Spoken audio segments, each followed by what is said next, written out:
Bonsoir mesdames, messieurs, on est très content de vous avoir à cette heure parce que aujourd'hui nous vous offrons sur ce beau plateau, nous vous offrons David Tabera qui est un artiste musicien. Il a accepté notre invitation ce soir, il a beaucoup à nous dire et on a beaucoup à apprendre de lui. Mesdames, messieurs, il est là ce soir. David Tabera, bonsoir. Bonsoir tonton Jaco. Merci d'avoir accepté notre invitation. C'est moi qui vous remercie. J'ai dit que vous êtes artiste musicien, chrétien, faut souligner. Exactement. Ok. Est-ce que dans votre enfance, il y a quelqu'un qui vous a donné envie de faire la musique, de chanter? Déjà, je vous dis merci de m'avoir invité. C'est vraiment une opportunité, une grâce. C'est pas donné à tout le monde à être invité sur ces beaux plateaux. Merci. Et déjà, pour dire qui m'a influencé, déjà depuis le bas âge, c'est-à-dire mon papa est habitué de jouer de la musique. Déjà, en étant trop jeune, on écoutait et puis cela forgeait notre âme, forgeait déjà dans mon esprit quelque chose. Et puis de là, à l'église, déjà, je voyais de sœurs, de frères en train de chanter, et ça, déjà, ça me motivait. En tout cas, d'ailleurs, il y a un titre que vous avez enregistré en studio. On va suivre ce titre-là aujourd'hui d'ailleurs. Il y a un clip aussi que vous avez pu tourner. Mais on aimerait savoir, c'est vrai, vous êtes artiste musicien chrétien, donc c'est-à-dire que un jour, vous avez eu à accepter Jésus-Christ dans votre vie. C'était en quelles circonstances? Ça s'est passé comment? En fait, déjà, je suis fils d'un pasteur. Mon papa est pasteur. Et je ne dirais pas que le fait d'être... Ça ne veut rien dire. Déjà, bon, disons que j'étais dans une famille chrétienne, une famille où papa est pasteur, dans une grande église, d'une grande communauté, que je ne voudrais pas citer. Vous pouvez. Ok, c'est dans le ministère du combat spirituel, chez Maman Langui, les pasteurs là-bas. Et déjà, on évoluait à la JCC, on évoluait, même on ne connaissait pas encore Christ. On n'avait pas encore reçu Christ comme Seigneur et Sauveur. Et puis, un jour, on a eu à déménager, on habitait Ngiri pour aller dans une autre commune. Et puis de là, il y avait une église juste à côté de nous. C'est comme ça qu'un jour, on s'est réveillé, papa a dit « Mais pourquoi vous n'allez pas aller en face là-bas, prier ?» C'est comme ça que dès que je suis allé là-bas, et c'était fort. C'est alors que j'ai eu à rencontrer personnellement Jésus-Christ chez le pasteur Joseph Lungonzo, qui est décédé, je crois, l'année passée en France. Donc c'est par là que j'avais eu à... Vous avez donné votre vie à Jésus-Christ. Exactement. Et puis de fil en aiguille, vous avez grandi comme ça. Exactement. Dans la chrétienté. J'ai commencé à le servir quand j'ai le réussi directement, je commence à le servir. Directement. Directement. Vous n'avez pas eu un message, genre une vision, un songe, quelque chose? Non, pas directement. Pas directement. Mais comment vous avez su qu'il fallait le servir alors? Déjà, le servir, c'était quelque chose... je peux dire, je ne dirais pas que j'étais appelé, mais c'était d'abord un plaisir. Je voulais servir Dieu, je voulais servir Jésus dans la chorale, quelque chose comme ça. Mais c'était pas encore avec une conscience vraiment de base, c'est-à-dire de servir Jésus, vraiment, non. C'était juste passer le temps, venir chanter, quelque chose comme ça. Mais c'est par après, quand j'ai été enseigné, quand j'ai compris, que j'ai commencé à avoir de visions, de révélations et l'appel même. Parce que même le nom, vous n'avez pas prêté attention, je m'excuse, vous n'avez pas prêté attention au nom Tabera. Tabera, qui veut dire? Tabera qui veut dire réserve, mise à part. C'est-à-dire c'est lui qui est mis à part. C'est en quelle langue? C'est en hébreu. Okay. C'est dans Nombre, quelque chose comme ça. On était en prière, pendant qu'on était en prière. Et c'est alors que quand je chantais, Dieu a révélé à mon pasteur, il a donné cette vision. Et elle-même, elle ne connaissait même pas ce que ça signifiait. Elle dit, je l'appelle Tabera. Et c'est par après, quand elle a commencé à faire de recherches, elle dit, mais Dieu m'a dit que tu t'appelles Tabera. Je ne sais pas. Ça veut dire quoi? On a commencé à chercher un jour. Elle est tombée sur un verset là qui disait que Dieu parlait à Moïse pour dire que non, c'est un lieu en fait mis à part, c'est-à-dire c'est un lieu de feu. qu'on appelle Tabera. Tabera. Exactement.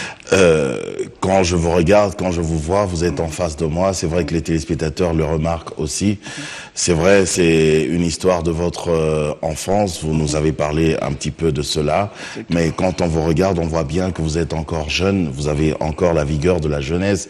Alors, comment vous arrivez justement à servir Dieu tout en restant jeune, on va dire jeune avec en gardant la cool attitude? Ok. Oui.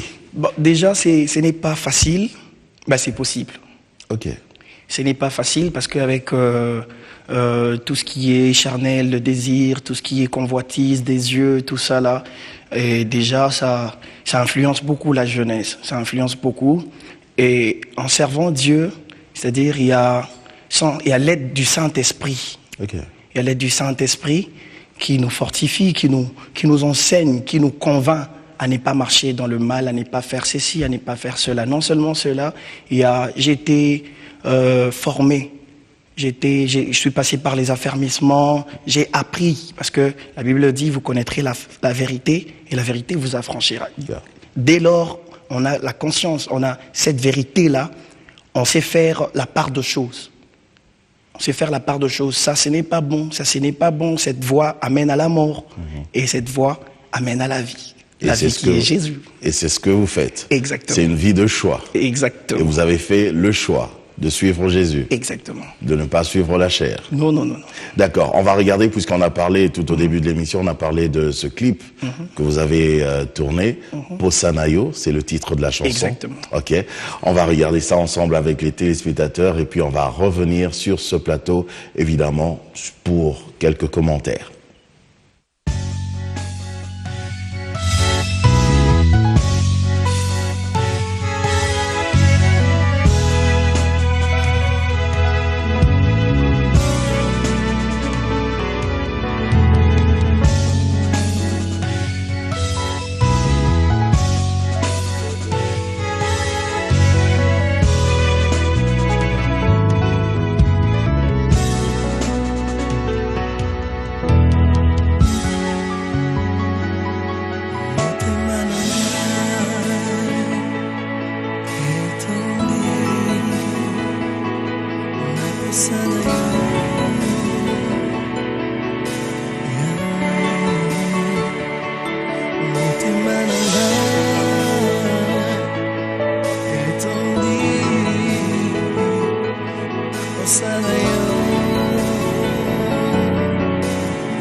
demeure, Seigneur.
Nalingaka yo,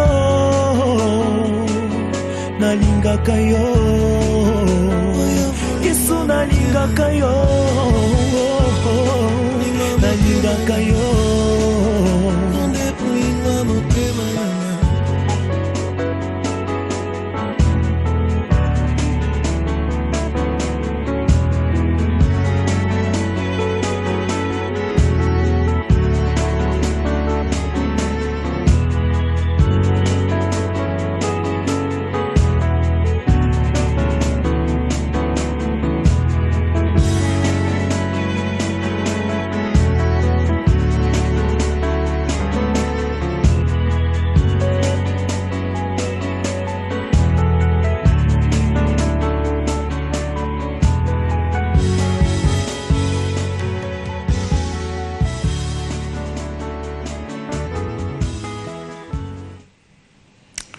Voilà, une très belle chanson, Posanayo, David Tabera, c'est une chanson en lingala. Exactement. Donc ceux qui nous suivent ailleurs, à l'étranger, peut-être qu'ils comprennent pas la plus belle langue du monde, le lingala. Que veut dire cette chanson? La chanson veut dire « J'ai soif de toi, Jésus ». J'ai soif de toi, c'est un thème, c'est un sujet. En fait, après avoir observé, réalisé beaucoup de choses dans la vie, dans tout le domaine de la vie, j'ai compris qu'on a tous besoin de Jésus. Jésus a la capacité de nous donner au-delà de ce que nous pensons. On peut avoir la richesse, on peut avoir tout ce qu'on peut avoir, mais le vrai bonheur est en Jésus-Christ. Alors j'aimerais quand même que ce soir vous puissiez nous prouver cela, parce qu'il y en a qui nous suivent. Vous parlez de Jésus qui est sans lui on peut rien, c'est lui le seul chemin, c'est lui, c'est lui, c'est lui. Alors que j'ai reçu d'autres invités ici qui m'ont parlé évidemment aussi d'autres personnes qui peuvent également nous aider. Alors vous, prouvez-nous que votre Jésus-Christ peut justement nous aider. Vous aider comment À vous entendre parler, apparemment, il est la seule solution par excellence pour avoir tout ce dont on a besoin. Exactement. En fait, il n'y a pas que lui, il y a aussi le diable qui donne. On ne peut pas l'oublier. Alors, vous parlez de Jésus. Exactement. Quand je parle de Jésus, c'est-à-dire... Prouvez-le. Le prouver, si je peux le prouver, on ne peut pas... En fait, le prouver... par des exemples, par A plus B. Oh, ok. Yeah. Non, déjà, moi, le fait d'exister, le fait d'être là, c'est Jésus. Jésus, dans mon enfance, j'étais malade, presque... ça fait beaucoup de temps. J'avais vraiment enduré dans la maladie, et c'est à cause de Jésus. Et je me rappelle encore une fois à l'université. Ah, ça c'est fort. Une fois à l'université, pendant que... Vous connaissez l'université, il y a tout le monde, il y a n'importe qui, n'importe quoi. Donc, il y a les enfants des dieux et les enfants de Satan. Voilà. Et une fois, je crois que j'étais en G1, pendant qu'on était en train d'étudier, avec deux amis, or, il y avait deux amis qui étaient dans l'autre camp. Et ça fait que pendant que j'étais en train de préparer mes examens, j'ai bien préparé mes examens, j'ai fini. Arrivé à la fin, je n'avais plus de cotes. Je n'avais plus de cotes dans 2 cours. Et dans ces 2 cours-là, j'avais vraiment la maîtrise de la notion et j'avais fait ce que le prof avait demandé, c'est-à-dire il fallait acheter les supports, j'avais fait. Et pourtant, c'était une main noire parmi mes collègues qui étaient en train d'agir. Et quand on est entré en prière, c'était terrible. C'est Jésus l'a émerveillé. Sinon, je n'allais même pas finir l'université. Et c'est alors que Jésus a agi. Il m'a fait détecter ces gens-là et il a vraiment mis sa main. Et le lendemain, quand je suis venu, après avoir fait mes examens, je suis revenu. Et les mêmes étudiants me regardent, me disent, ne nous regarde plus. Tu as le feu dans tes yeux. J'ai compris que c'est Jésus. J'ai dit, ben, c'est normal. C'est normal. Mais comment vous pouvez soutenir une personne que vous ne voyez même pas? Oh, si. Comment vous pouvez croire à une personne que vous ne voyez même pas? Non, disons, ne pas le voir, c'est fort. Ne pas le voir. Parce que si tu crois, tu verras. Le problème, c'est de croire d'abord. Il faut croire. Il faut croire, et puis vous allez voir. Est-ce que vous croyez? Exactement.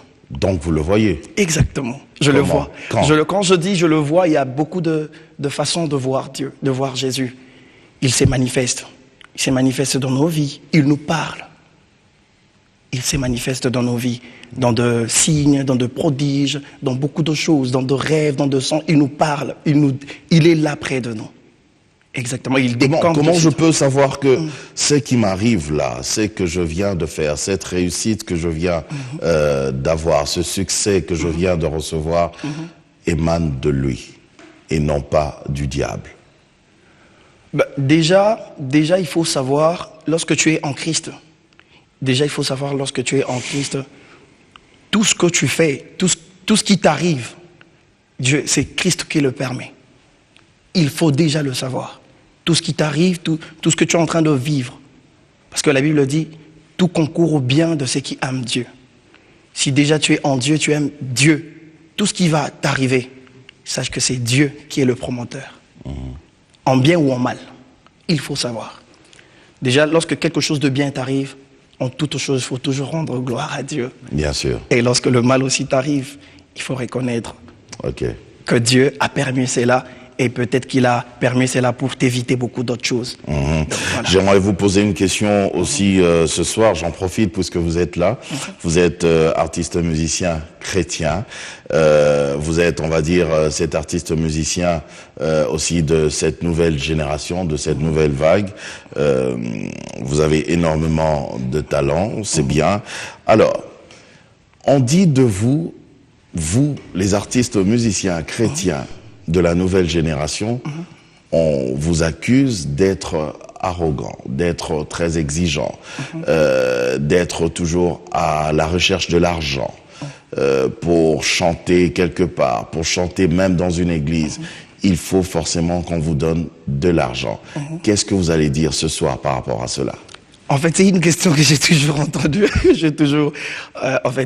J'attendais cette occasion. Merci pour ça. Voilà, elle tombe sur vous et vous allez le dire comme ça. Le monde entier va vous suivre. Exactement. En fait, j'aimerais le dire pour éclaircir et puis aider mes frères et sœurs dans le... Je dis pas que c'est le cas pour vous, mais j'en profite puisque vous êtes là. Oui. En fait, c'est quelque chose, on entend parler. Déjà, je peux dire que beaucoup de musiciens, ou je peux dire de musiciens chrétiens, ignorent ce qu'ils sont. En fait, déjà, c'est l'ignorance et beaucoup vont à la recherche de trucs de futilité. Et ils oublient. Et le fait aussi, l'ignorance aussi, c'est parce qu'ils n'ont pas été formés. On ne leur a pas dit qu'ils étaient serviteurs des dieux. On ne leur a pas dit qu'ils étaient lévites. Ils étaient lévites. Et quand on voit dans l'ancienne alliance avec Moïse, les lévites vivaient, c'est-à-dire, déjà il faut savoir qu'ils étaient dans le temple. C'est-à-dire ils étaient là, ils vivaient dans le temple, ils étaient serviteurs des dieux. Ils servaient Dieu. C'est-à-dire, et à partir de, à la notion de gain, c'est-à-dire parler de l'argent, arrogance, tout ça là, parler de l'argent. En fait, il faut que nos églises aussi comprennent quelque chose. Vous faites une musique, on va dire, à but lucratif. Oui, on peut dire ça, mais il faut que nos églises aussi comprennent quelque chose. Parce que déjà, si on dit que l'ouvrier, non, pas l'ouvrier mérite son salaire, mais c'est lui qui travaille à l'hôtel, c'est ça? Celui qui travaille à l'hôtel mange, vous qui dites. mange à l'hôtel. En fait, c'est lui qui travaille à l'hôtel, mange à l'hôtel. En fait, le Lévite vivait de ça, vivait à l'hôtel, mangeait à l'hôtel. Mais aujourd'hui, il y a beaucoup de problèmes avec le musicien parlant de la vie sociale. Ces jeunes comme moi, je viens servir Dieu dans l'église, je sers Dieu. Si je sers Dieu et que le matin je n'ai pas mangé, ou à midi je n'ai pas mangé, c'est-à-dire l'église doit aussi voir de besoins minimes.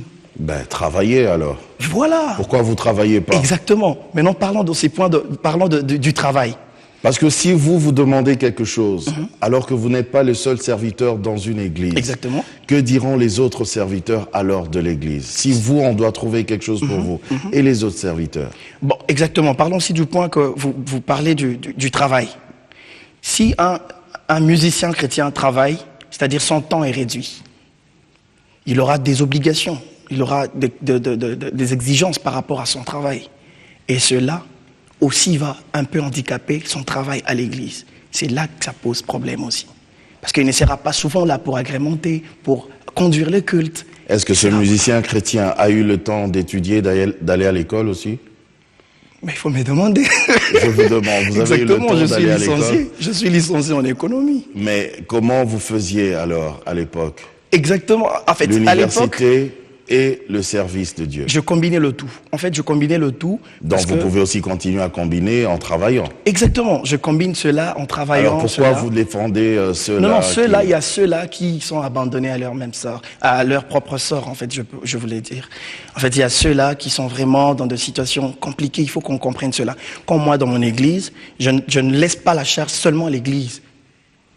Il y a de mes frères dans la chorale, parce que je suis chef de département de musique. Je regarde aussi avec d'autres frères qui sont à côté de moi, ils peuvent avoir de petits besoins que moi, je peux remédier à cela. Pas seulement laisser à l'église de le faire. Je peux voir, un ami a besoin de transport, a besoin de ceci, il a faim, il n'a pas mangé. Je peux le faire.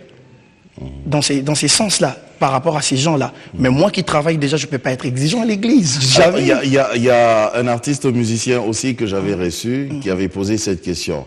Donc, c'est-à-dire que si tout le temps il faut une certaine rémunération, c'est-à-dire que vous travaillez pour votre art. Alors, dites-nous ce soir, quand est-ce que vous travaillez pour Dieu? Non, la rémunération, je peux dire non.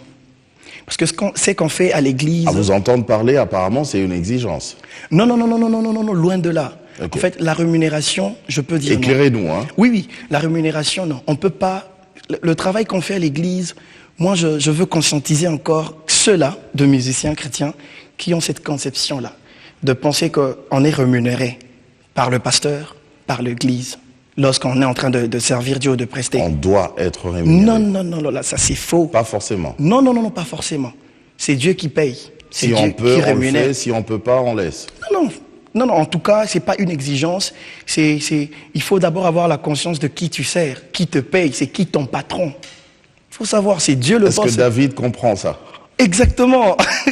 Moi, je ne suis pas exigeant. Peut-être parce que vous travaillez. Non, même bien avant, même quand je ne travaillais pas, ou mon pasteur le sait. Vous avez dit que quand vous travaillez, vous aurez des exigences par rapport à votre travail. Non, je parle de et temps. le temps sera réduit. Votre temps de service pour Dieu sera réduit. Est-ce que c'est votre cas aussi? Oui. Bon, en fait, je peux dire un tout petit peu parce que avec le travail, je peux dire le temps que j'avais un peu plus libre, je n'en ai plus maintenant. En fait, je peux être dans la semaine.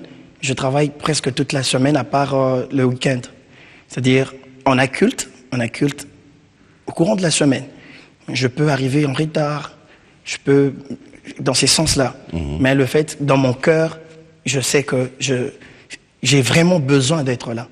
Mais j'ai aussi il faut travailler, parce que si tu ne travailles pas... Alors, j'aimerais comprendre ce soir. Donc, l'artiste musicien chrétien... doit rester dans l'église, comme vous avez dit, comme un lévite. Exactement. Et vivre de l'église. Exactement. Exactement. pas faire autre chose. Non, il peut aussi faire autre chose. Il y a ceux-là qui sont appelés à temps plein, même dans le service, il y a ceux-là qui sont appelés à temps plein. Alors aidez-nous parce que vous avez deux langages en même temps. Non, quand je parle de temps plein... Parce que vous-même vous travaillez et pourtant vous êtes chef, dirigeant d'une chorale. Exactement, il y a ceux-là qui sont appelés à temps plein et il y a ceux-là qui sont appelés à temps partiel. Mais il y a ceux-là aussi qui ont de difficultés. C'est pas parce qu'ils le veulent, ils ne veulent pas travailler, mais peut-être qu'ils n'ont pas cette opportunité-là de travailler. Mais par après, quand ils vont commencer à travailler, peut-être ils n'auront plus... Donc pour des problèmes sociaux, l'Église peut tant soit peu aider. Oui, c'est dans ce sens-là. Oui, dans ce sens-là. C'est pas une obligation. Non, c'est pas une obligation. En tout cas, loin de là, pas une obligation. Ok, d'accord. On revient justement au titre Posanayo. C'est un titre qui fait partie de l'album. Oui. Ce sera votre premier album. Oui, exactement. Qui aura combien de titres? 8 titres. 8 titres. Exactement. On peut les connaître si c'est pas un secret? Déjà, c'est difficile parce que déjà, j'avais commencé, ça fait maintenant 1 année et demie. Depuis l'année passée et cette année, je crois que je veux finir avec ça. D'ici le mois de décembre, déjà, tout sera fini. J'avais fini 4 titres. En fait, c'était un maxi-single dans ma tête. J'avais fini déjà le 4 titres et j'avais effectué un déplacement à Lubumbashi. Et après Lubumbashi, j'étais en Afrique du Sud. Je n'avais plus le temps de finir cela. En fait, à Lubumbashi, j'ai laissé 4 titres. Oui. Le CD de 4 titres du maxi-single, il y a 4 titres. Même en Afrique du Sud aussi, j'ai laissé 4 titres. Et c'est comme ça que quand je suis revenu ici au pays, j'ai trouvé que 4 titres, c'était pas évident parce que il y avait beaucoup d'inspiration, il y avait beaucoup de sujets, beaucoup de thèmes que Dieu et le Saint-Esprit m'avaient donné. Il y avait beaucoup d'inspirations que je pouvais pas... Mais pour un premier album, vous pensez pas que c'est un peu, on va dire, osé de lancer 8 titres à la fois, comme ça? Oui, c'est peu. C'est peu. Exactement, c'est peu. Moi, j'avais peur pour vous. Je pensais que c'était assez risqué parce que les gens risqueraient de ne pas écouter les autres titres. Non. En fait, je ne dirais pas qu'ils seront obligés, mais déjà, lorsqu'ils écouteront la première chanson, ils auront besoin d'écouter la deuxième. Et la deuxième, ce sera la troisième. Parce que ce sont de thèmes forts et que ce sont de chansons vraiment de méditation. Lorsque tu écoutes cela, ça t'amène dans la prière, dans la présence des dieux. C'est vraiment un album... Comme la chanson qu'on a écoutée, qu'on a regardée. C'est vraiment un album de méditation, dans la prière, dans l'adoration, il y a aussi la louange. Mais en tout cas, ça va vraiment édifier le peuple des dieux. Donc, puisque vous êtes encore en train de travailler, de réfléchir là-dessus, vous êtes en studio déjà? Oui, je suis en studio. Je crois que je suppose que vous connaissez pas encore le titre de l'album. Non, le titre de l'album, non, pas encore. On peut peut-être proposer aux téléspectateurs d'envoyer, de vous proposer des titres. Non, mais déjà Posanayo, c'est le titre phare. Je crois que Posanayo, il y a Motema, il y a Ne crains rien, il y a Dans ta présence. Okay. Dans ta présence, il y a aussi des interprétations de chansons de Hillsong, de Michael Smith, que j'ai eu à faire des arrangements et interpréter en lingala en français. Okay. Pour des gens qui n'écoutent pas l'anglais, en fait. Oh, à la bonne heure. Nous, on attend que cet album. Okay. Et je suis sûr le peuple de Dieu sera vraiment béni. Qu'est-ce qu'on peut retenir pour ce soir? Un petit mot. Pour tous ceux qui nous ont suivis depuis le début. Déjà, il faut retenir que il faut désirer d'être en Jésus et que vous soyez vraiment fils des dieux. Et à ceux-là qui servent Dieu en tant que musicien chrétien, il faut savoir aussi que on est là, on est serviteur des dieux. On est serviteur des dieux. On n'est pas de mendiants. Parce que je me rappelle même moi, pour faire la musique, mon papa, il pouvait jamais accepter. Il s'est dit, mais c'est pas bien, c'est quelque chose c'est pas noble, quelque chose comme ça. J'ai dit, mais écoute papa, au ciel, je serai plus noble que toi. Je serai plus noble que toi.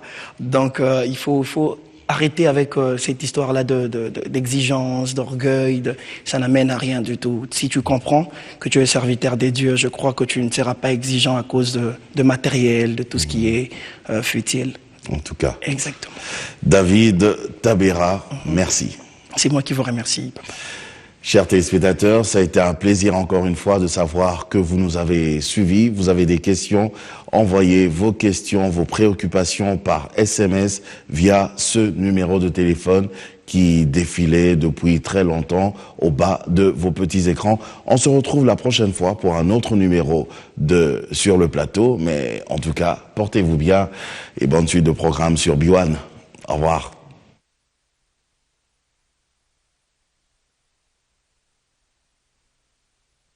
Vous n'avez jamais eu le sentiment qu'il vous manquait